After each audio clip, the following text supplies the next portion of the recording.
So welcome everybody to the session Riding the Wave of Digital Transformation in Emerging Markets. My name is Alejandro Caballero. I'm an education specialist with the IFC, the private sector arm of the World Bank. It's a pleasure to be with all of you here today. And we have 5 fantastic panelists today that are going to talk about emerging markets and digital transformation, in particularly focusing on India and Latin America. So it's great to have everybody here. Digital transformation is becoming a key theme in Latin America, in India, but also more broadly in the global context. We're going to cover 3 main themes today in the discussion. First of all, we're going to take a look at how modalities of education are being redefined, in particular in the aftermath of the pandemic. Many institutions have decided that they still want to be predominantly face-to-face, but even these institutions are talking about an enriched face-to-face, a face-to-face that has increasing percentages of digital content, that 20 to 40% that is allowed in many regulatory frameworks in the regions that we work in. The second thing we're going to be discussing today is also about the growth in online and blended modalities. Some institutions have decided that this is the right time to accelerate plans in online and blended modalities. They might do that on their own, in some cases with the help of partnerships, OPMs, third-party content provision agreements, and so on and so forth. So that's going to be a part of the discussion today. The second part of the discussion is going to be around the digital experience. Increasingly, students are deriving satisfaction in their interaction through digital means. And we see that that whole student journey is mediated by digital moments of truth. We're going to take a look at the digital experience, and we'll be talking a little bit about that. And then the final point that we will be covering in the discussion has to do with operational efficiency. Becoming leaner through digital transformation is a key objective for many higher education institutions. It's typically the case in India, it's typically the case in Latin America. It's the reduction of manual processes, the automation of many of the business processes as well, and eliminating those manual interfaces that are still predominant in many higher education institutions. So without further ado, let me kick off today's discussion introducing our panelists. We're very happy to have with us today Phalgun Kompalli, who's the co-founder of Upgrad in India. Welcome to the discussion, Thank Phalgun. you. And next to him, we have David Stofenmacher from Mexico. He's the founder and CEO of Utel and also Scala in the Mexican context. Welcome to the discussion, David. We're very happy to have you. We also have with us today Nicho Garza. He's the founder and CEO of TALISIS based out of Monterrey, Mexico. Welcome, Nicho. And also we have today Ricardo Lopez, who's a managing partner at Lottus Education based out of Mexico City as well. Thank you for being with us, Ricardo. And last but definitely not least, Maribell Reyes, who's the director for online education at Tech Monterrey, also based out of Monterrey. Good to have you with us today, Maribell. So we're going to kick off today's discussion by asking an initial question. Can we talk a little bit about strategies and initiatives around digital transformation that you have been implementing in your organizations? I'm going to start with Maribell, and we'll go around the table with the rest of the panelists. Oh, thank you, Alejandro, and thank you for sharing this panel with these extraordinary colleagues. Well, perhaps, so rather than talk about digitizing education, I will focus or address the conversation to digital transformation, because I think that this is more holistic view. It includes people, culture, organizational change, and also technical infrastructure. So for us in Tecnologico de Monterrey, this digital transformation is called Techvolution.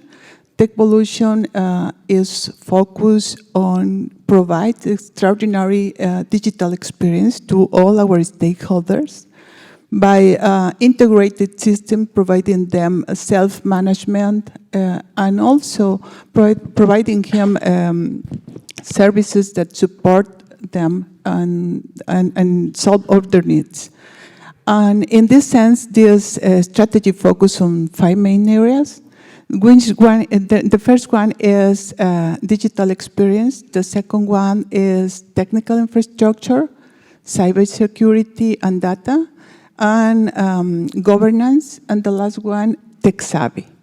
And because we are, well, I'm focused on the teaching and learning area, I will share some of our initiatives. The first one is we'll look to enhance the student learning with the use of innovative pedagogies enabled by digital technologies. So we use digital technologies as a backbone to enhance, to enrich learning in the face-to-face environment, but also in the online and hybrid learning. And also, we are looking to provide the student the opportunity to choose between these different modalities when they enroll their courses. Also, we are looking to provide more flexibility to choose, to provide the student the opportunity to choose between different pathways and also personalize their learning journey. So we want to make it more customized, personalized, so more suited to the student needs.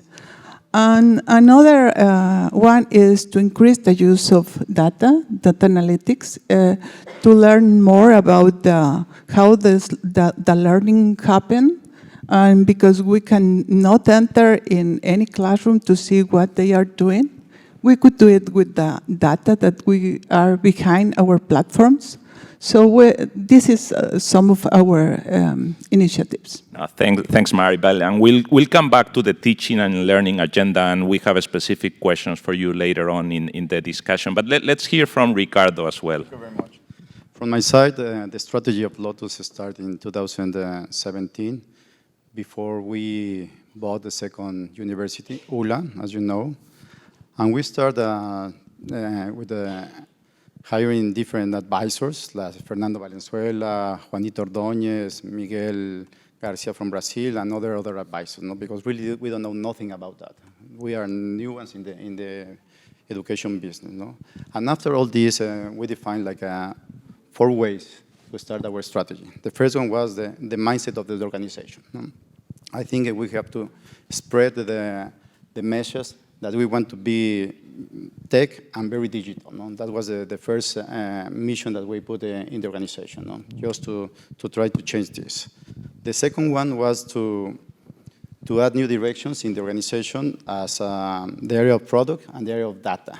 That means that, and today we have more than 100 persons working in that areas. No?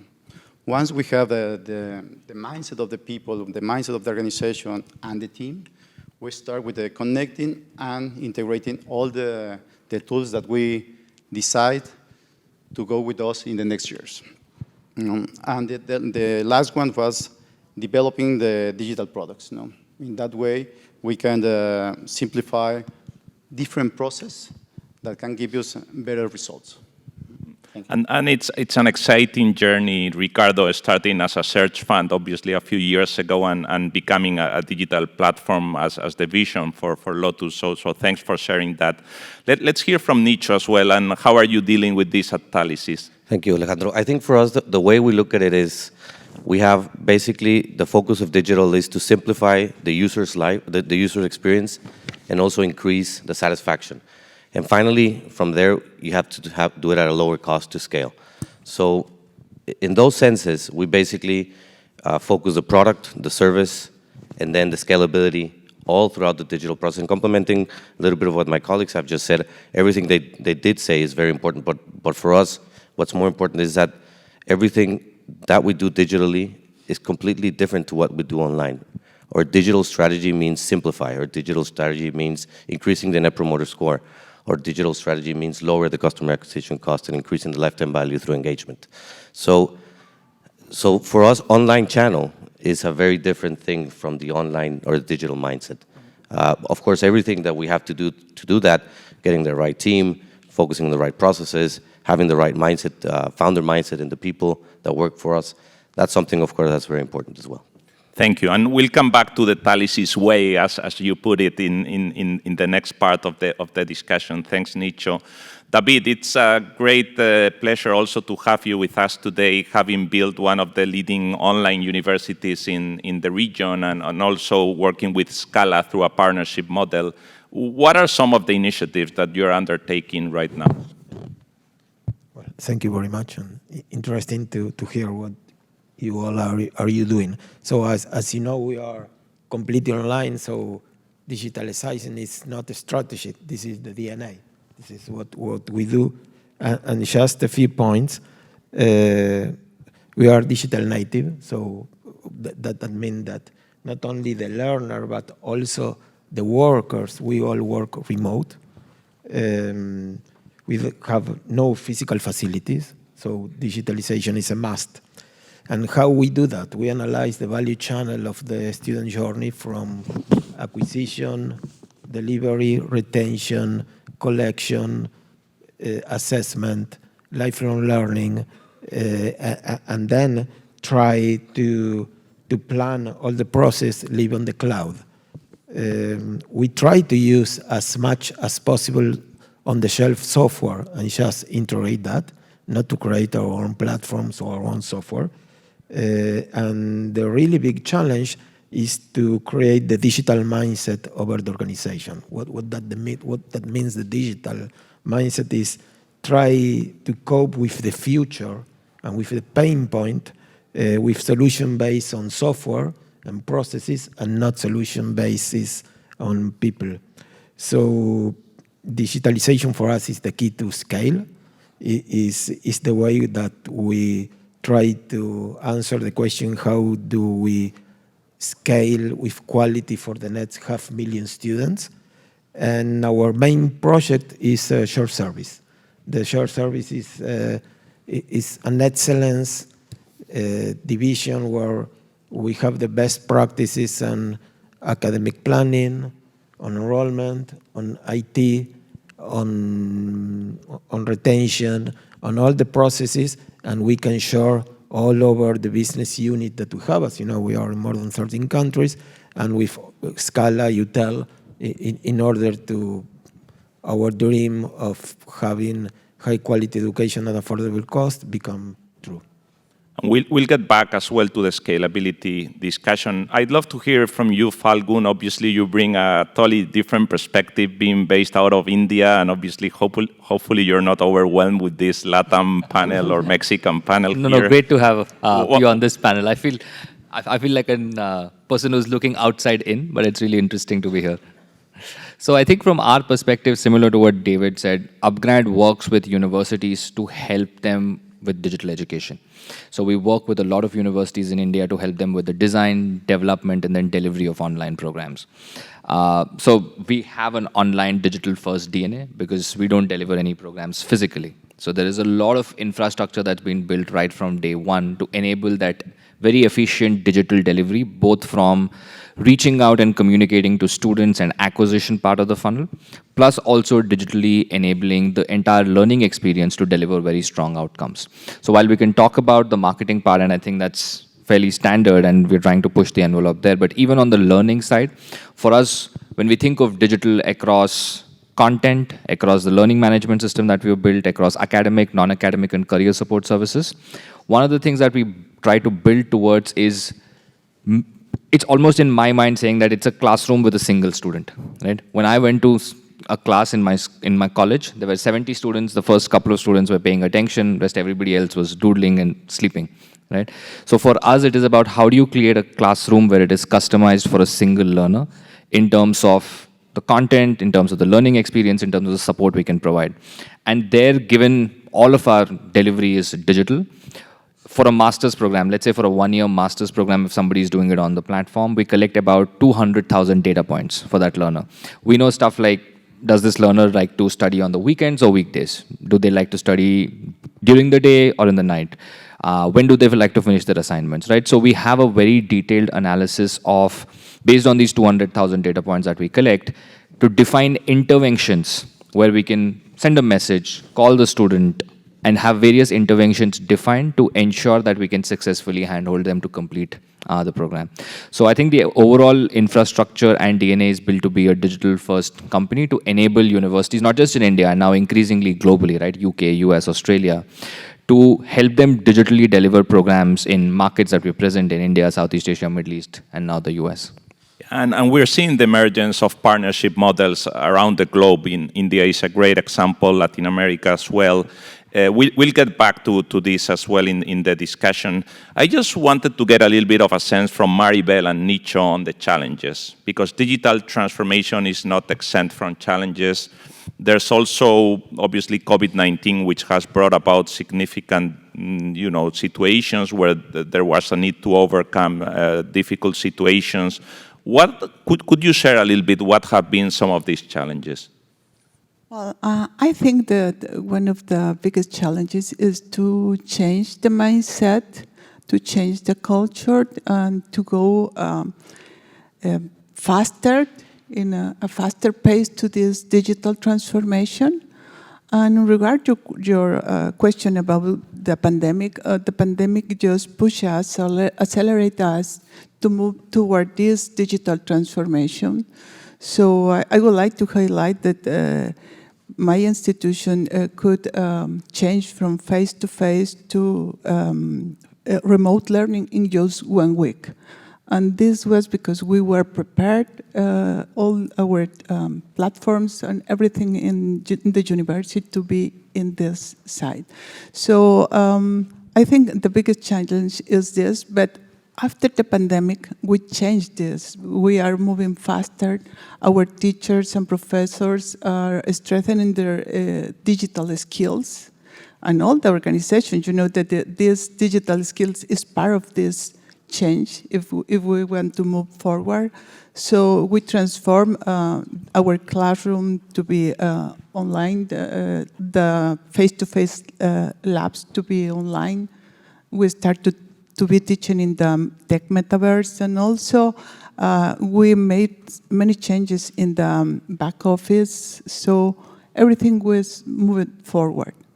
Oh, thanks, and we'd love to hear a little bit more about the HyperFlex Tech and some of the initiatives that you put in place.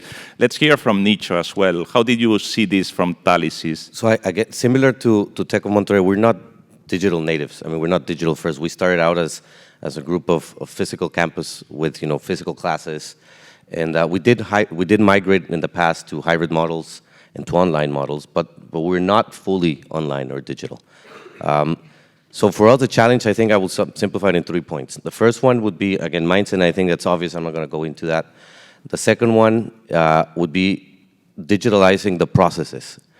For us, what you start with, how do you prioritize, for us is very important. We know which processes are the most important, but it's not a matter of, I want to digitalize the commercial process. It's within the commercial process where you start. So that has been a challenge. And the final one is something that Phalgun was saying is the data. We do have a lot of data, but we have data that's physical, we have data that's online. How do you sort that data? We had to organize the systems so that the data flowed correctly so that we were able to analyze all the information. So we went to, it was ridiculous, but we had data all over the place in different softwares. So now we put a data lake, we have all the information, we're analyzing that. But then how do you simplify the 200,000 data points into something that's actionable automatically, hopefully, without any person having an intervention? But two, for us, we're still an online and hybrid system. So how do you give the people that work in one of our 170 campus information so that they can make decisions? How do you simplify it? How do you make it relevant? How do you make it useful? And how do you iterate from that? So for us, I think those are the 3 main challenges that we're facing. Yeah, no, and thanks, Nicho, for bringing up these challenges, and in particular, the one about data integrity, because we're talking about using artificial intelligence, predictive analytics, and a number a number of technology tools, but if data is not of good quality as a starting point, it's very, very difficult to build on that. So that's a theme that comes across in many discussions that we have through our D4TEP initiative with higher education institutions. And if I may add a little bit, something that worked for us very well, since again, we're not digital natives, is we completely separated the digital organization. So it's just something different. We empower it, and there's 3 or 4 people in the organization that balance the decision-making and the funding for the traditional model to the new model, from the traditional processes to the new processes. And I think that has not only worked to have new and creative solutions, simple solutions, not online solutions, but digital solutions, but it also sped up the process significantly because they're able to interact and move independently. Those people, some of them we never met physically. They're everywhere, and that's something that's different from the other part of the institution. So that's sort of like how we're trying to solve those 3 different things. It's not only having a new mindset, but also having new people with the new mindset that eventually will, take over. Absolutely. Talent, people, and mindset are critical in any digital transformation process. Ricardo, you deal with a student population positioned in the affordability segment. So what are some of the challenges or maybe the opportunities that this brings to Lottus? I mean, working in that affordability segment where you're charging relatively low tuition fees compared to obviously other institutions in the market. Yeah, from the side, so the big challenges that we have is the integrations that we have to make every year with the new university that we bought. As Nicho say, these new universities are physical, they are not digital, and what's the opportunity that we saw in these universities, as you say, low cost, and we have to implement this digital strategy. And what is the main points that we confront? One is the professors, the teachers, that they are very good, but they are not prepared to be in front of on a camera, right? And that's, during pandemia, takes a lot of time for the training of these persons, right? The second one is economy. The professors and students, they don't have access to internet 24/7, and that was a problem, no? For the base of the pyramid, no? The population that we attend. And the second one is that there's also these persons, professors, students, they don't have personal computers.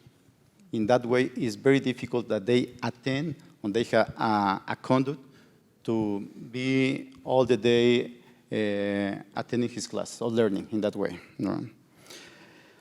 The discipline that they have is very poor. We're changing some of the methodologies that they can attend the classes and they prepare for that. Otherwise, is again, the mindset. No, everybody mentioned the mindset, but it's very important. When you bought a new university, the chain of mind is key. It's a key point, because you have to work you have to work with the employees, and also you have to work with the students. And it's not something that can give you at the same time. That's all the big challenge that we have today. And to solve that, we really prepared a very good playbook. We have a special task force to attend these universities and start to implement our digital strategy. In that way, we can implement new digital programs or online programs in very short time, with a very good results in the last 3 years. Also, we open a new division, experience and service. In that way, 24/7, we are asking something to the students. In that way, we have a lot of data.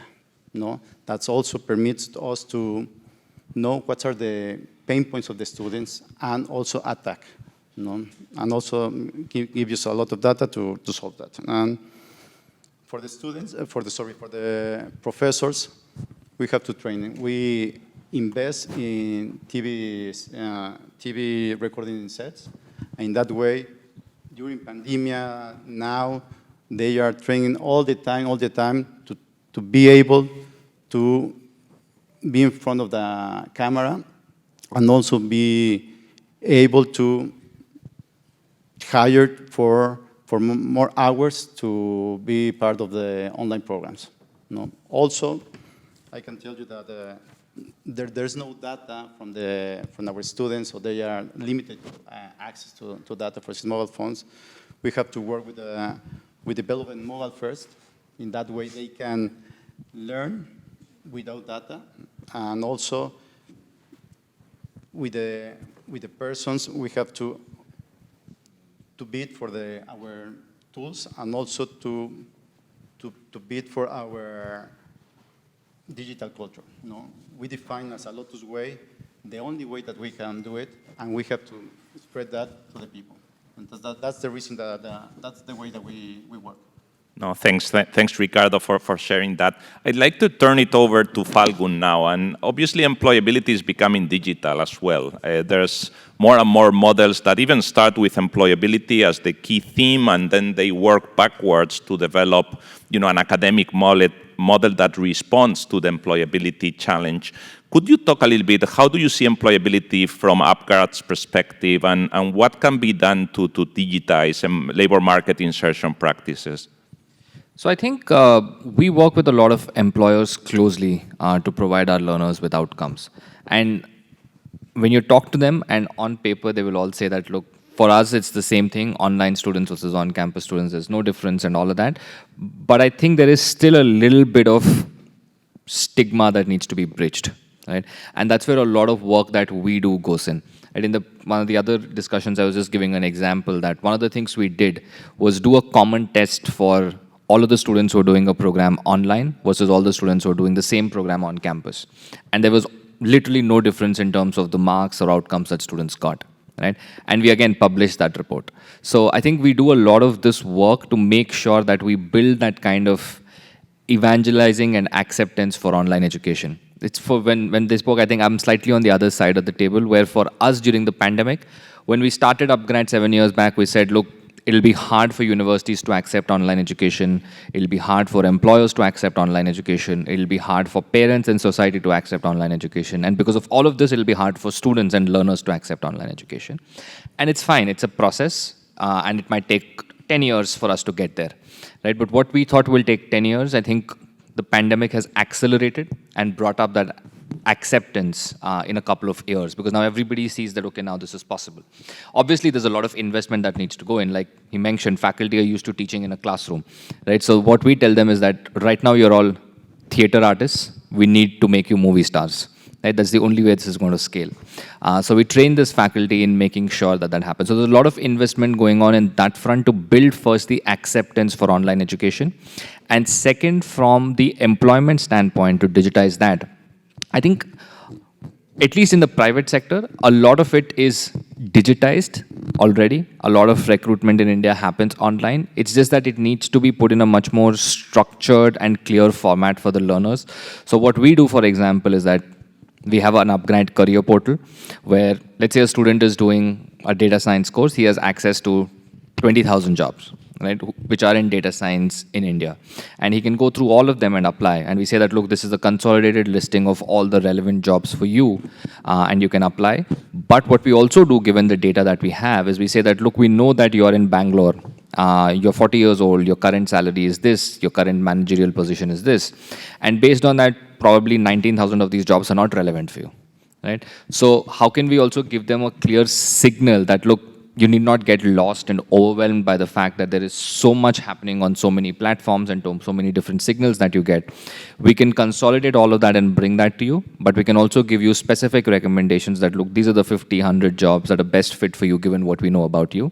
But if you want to explore the rest, you feel free to do that, right? So I think that's the approach that we're taking to optimize outcomes for students on the digital employment side. No, thanks. And obviously, it's key to have employability data that is relevant and management information systems around employability as well. And that's something some institutions are putting a lot of effort into during these days.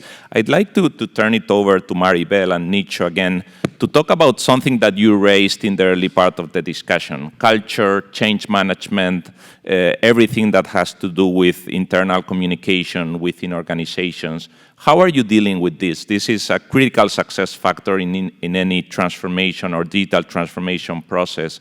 How are you looking at this from the perspective of tech and TALISIS? So, well, I think that if you want to achieve some goal, first you have to be clear in what you want to digitalize or what you want to transform. So I think that one of the first thing is that you be clear in what you want to achieve, what is your roadmap, and also to involve all the people in this strategy, to keep them informed. So get on board your teachers, staff, and all the university in this, and also to establish your digital governance model, so everybody could know which decisions would have taken in a centralized way, and which others go to the centralized.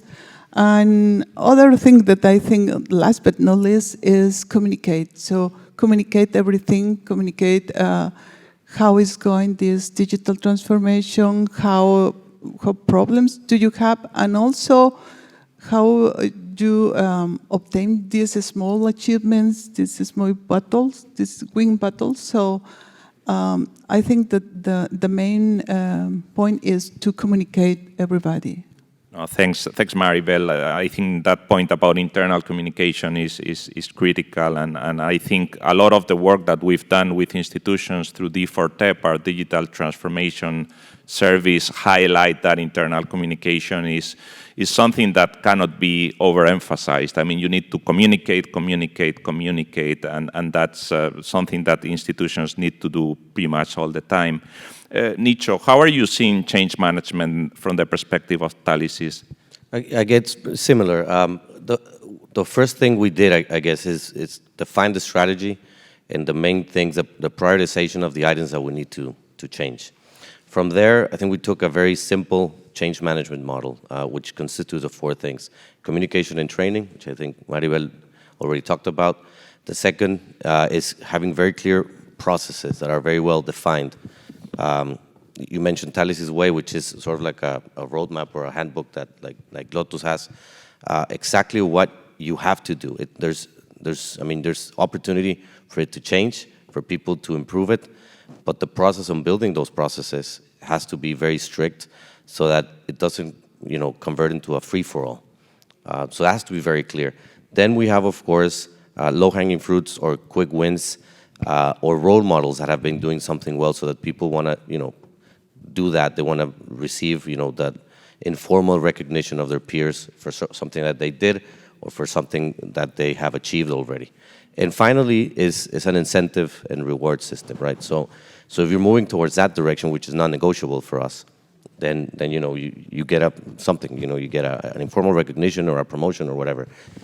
We do have a saying that, if you don't know how to do it, we'll teach you. But if you don't want to do it, then you're out. Because this is not negotiable again. So that's, even though it sounds very harsh, but that's the reality. Most of the people want to change. Some of the people don't know how to change. So we'll teach them, we'll help them. We don't have a problem with that. But incentives and rewards or punishments or whatever are also very important in order for the organization to move fast. And thanks, Nicho, for bringing up the topic of incentives. And we were able to witness this in some of the collaborations that we've had with TALISIS, how building an incentive system is critical for success in digital transformation.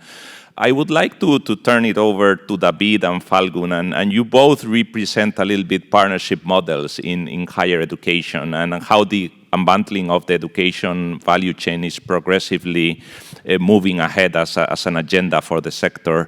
I'd love to hear a little bit from you. How can partnerships accelerate digital transformation? Maybe let's start with David and we'll turn it over to Phalgun. This guy is the king of partnerships. So, we have a lot of learn from the Indian players about how to partner with the universities. So I just have some framework about, let me wrote a few notes.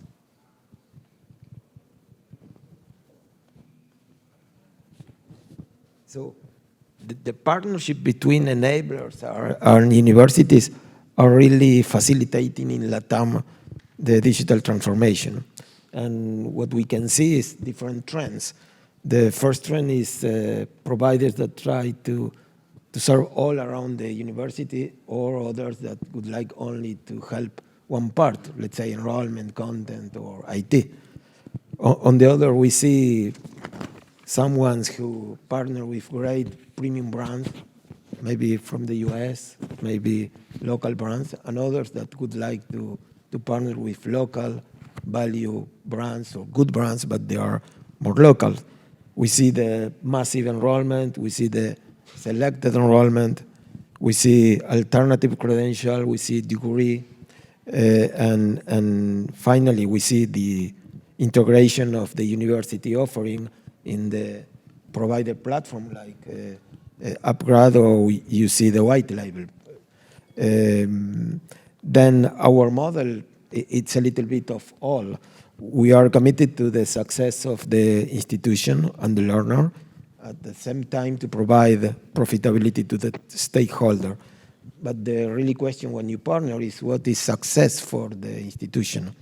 And we think that success is having a great learning experience and seeing an outcome, but also very important to embed our best practices into their own ground and blended practice.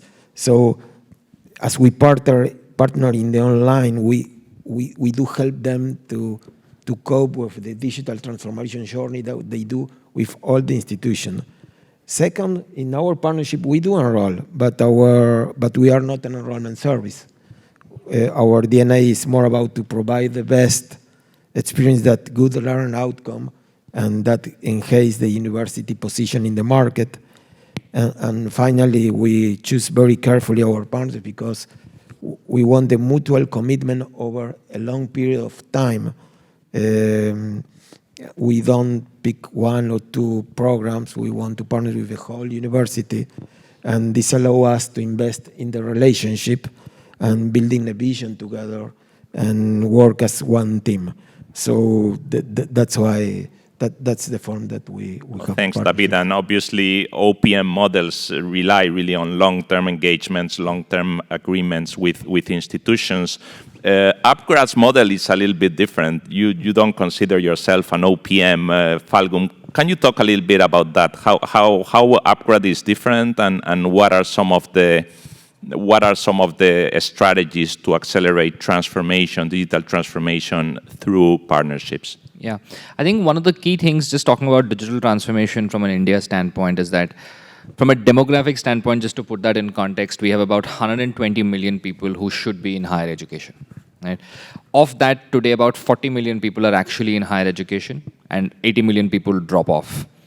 Beyond this, there are about 100 million people who are in the white-collar profession, like IT, banking, and finance, etc., who need reskilling to pursue more relevant and exciting careers. Right? So from an Upgrad standpoint, we're looking at all of this 250 million odd people and saying, what can we do to enable digital access to them? Right? The first thing we did was obviously partner with Indian universities to launch certificate, diplomas, boot camps, etc., and that was extremely successful. But then we realized people are interested in degrees because it's a validation all across for all the stakeholders. So we said, India right now, regulations won't allow. So we brought in international partners from UK, from Australia, from the US. But now what is happening, which is really exciting, is that the regulation in India has opened up, which gives certain universities the right to do digital online delivery, pure digital online delivery, 100% of the program. And now suddenly that changes the game. Now the challenge there is that we need to manage quality, because it should not open and distance learning in India was a very old concept, but it is really associated with bad quality teaching and outcomes. So when we do this online, along with multiple other people who would want to do it, we need to be careful that we set the right benchmarks in terms of quality of delivery and outcomes. But that really opens up a huge market for these 120 million people who currently do not have the right kind of access or the quality of outcomes that they're looking at. So that's something that's really exciting for us, and that's where we are partnering with universities to help them achieve this. Now, in terms of very quickly how we are different from some of the other OPMs, I think a couple of things.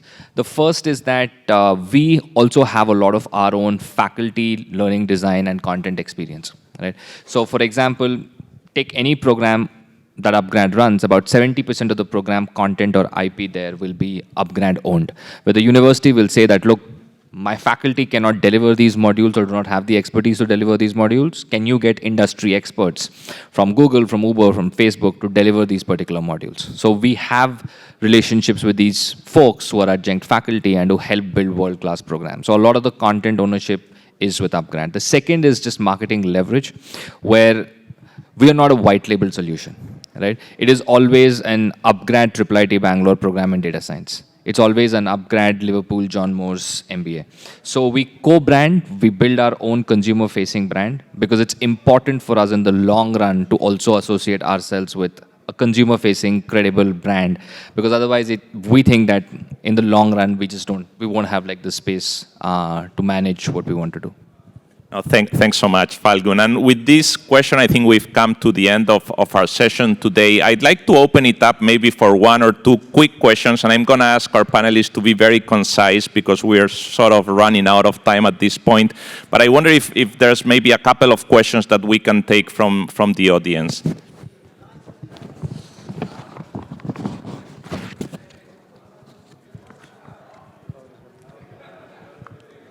No questions?